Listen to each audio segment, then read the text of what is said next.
Thank you for having me. I am from the United States of America, but I have quickly made Nigeria my second home.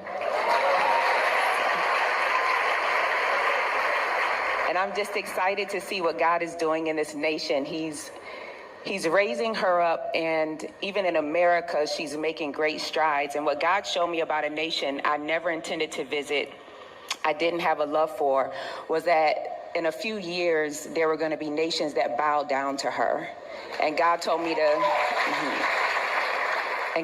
to come here quickly and just be a part of what he was doing before everybody started to notice. So if I could just leave you with one piece of encouragement, don't allow the other nations to see what God is doing in this nation before you see what God is doing in this nation. Because what will happen is they will begin to discern, even the ungodly, what God is doing here, and they will come and reap the harvest of the years that you've labored and toiled and travailed in prayer. And so that's my only warning to you. That's one thing I just see coming, is that everybody sees that Nigeria is on the rise except for Nigerians. And you speak it and you pray it, but you don't believe it. So if I can leave you with one thing, don't let us come here and take over your nation.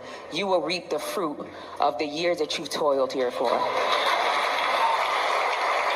President Donald Trump is threatening to send military forces into Nigeria unless the government stops what he called the killings of Christians by terrorists. U.S. President Donald Trump is threatening to send military forces into Nigeria unless the government stops what he called the killings of Christians by terrorists. Trump posted the message on Truth Social, saying the USA will immediately stop all aid and assistance to Nigeria and may very well go into that now disgraced country, guns blazing, to completely wipe out the Islamic terrorists, he says, who are committing these horrible atrocities. Trump says he's instructed the Department of War to prepare for possible action and says if we attack, it will be fast, vicious, and sweet.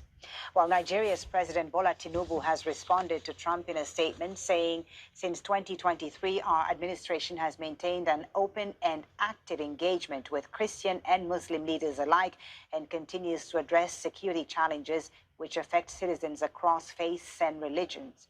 The characterizations of Nigeria as religiously intolerant does not, he says, reflect our national reality. Well, let's speak to Bulama Bukati about this. He's a Nigerian human rights lawyer and an analyst on conflict and development in Africa. Thank you so much for your time.